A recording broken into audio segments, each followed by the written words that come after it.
we should go.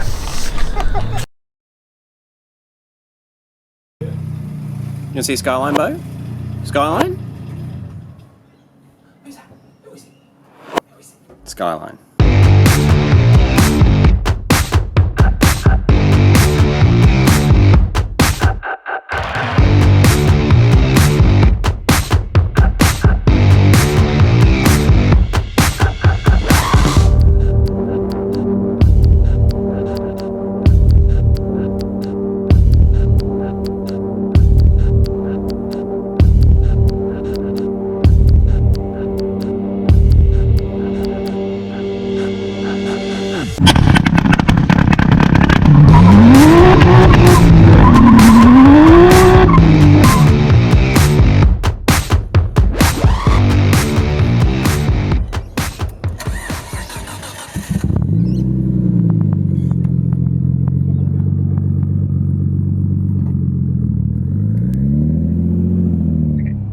Good afternoon and welcome to another 0 to 60.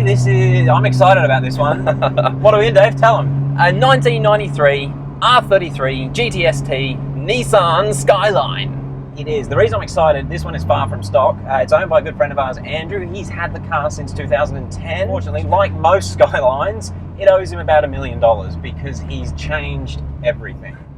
Well, it started off life for Andrew as a pretty much stock Skyline. Had your basic Japanese import sort of things done, but you know, standard power and that sort of stuff. But he started on a few track days, fell in love with that whole thing, and did have a little mishap at Morgan Park on turn 1. Long story short, engine started blowing smoke. It was off the road for quite a long time, and he didn't want to mess around. He didn't want to half-ass do things. So it's now got a fully built motor. The result of all the engine work, it's now currently got 251 kilowatts at the rear wheels, which is a significant jump over standard. And it pulls. It pulls really well.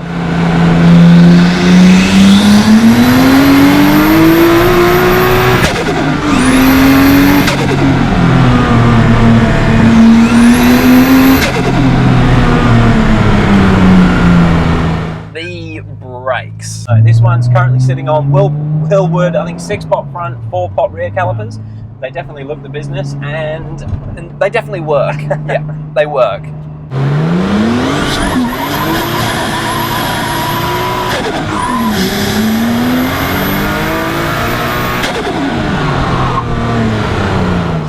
It's a brilliant place to be.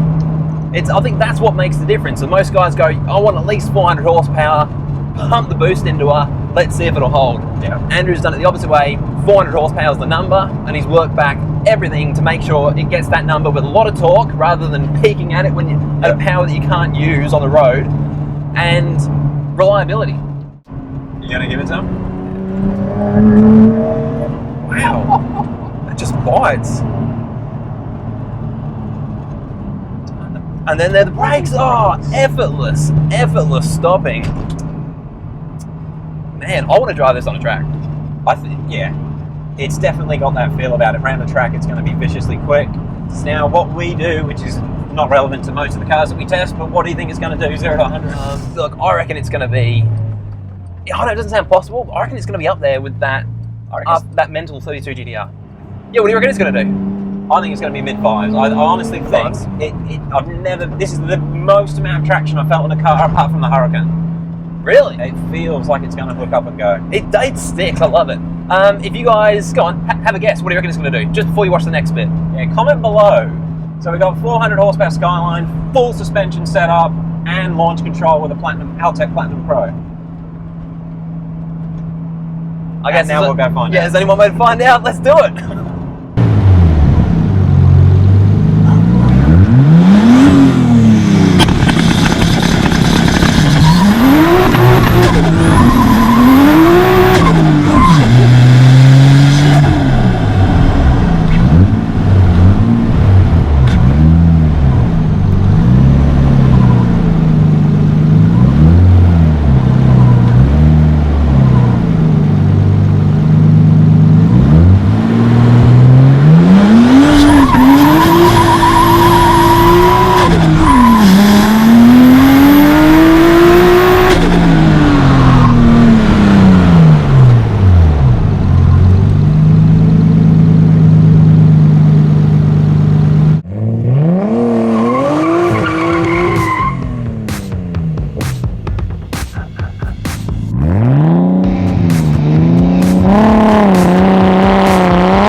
that pretty much sums up what this thing has been like.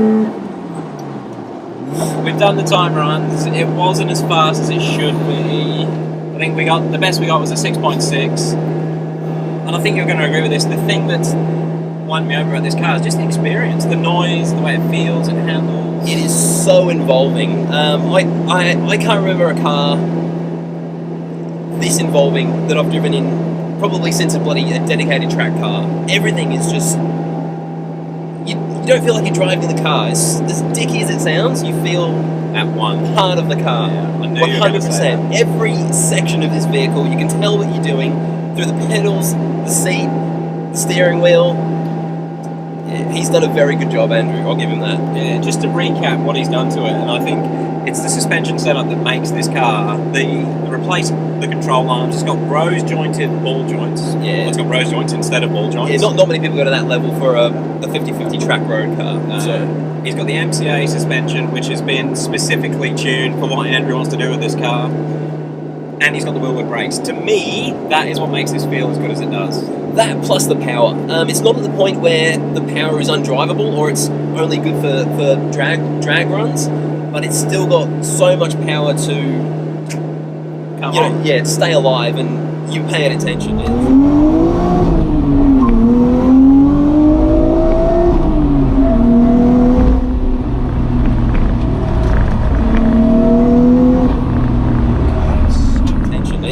And you are balancing the car, coming through corners with the power, and it's a lot of fun to drive. The noise, actually, like, I don't know if he said he hasn't done any special expensive exhausts or anything, but it's pretty much just straight through, so it's been decatted. I think it's only a 3.5 or 4-inch system, straight off the dump pipe. Like, Works RB sound good, but this, it's tighter. It is so crisp, hey, it is crisp. Well, anyway, I think we've got to thank everyone for watching. I do want to know, like, out of all the Skylines we've driven, most people just chase power. To me, this has been my preference. What do you guys prefer? Do you prefer just big power for straight line performance, or do you prefer a proper setup car? I'm going to say, after driving this, it's obvious. Proper setup car. Screw your big power. Yeah, screw it. Ha! Gay! You don't need 500 horsepower at the wheels, 6, 7, 8, 9, 1,000. Sounds good when you talk to your mates. Yeah. Which is just under 400, has been my favourite Skyline. Alright everyone, thank you for watching. We will catch you on the next one. Peace. Oh, actually, we better just remind everyone. Next week, we are going to Europe for Modball 2017. We've got the Milano over there. It's going to be epic. Stay tuned. Peace.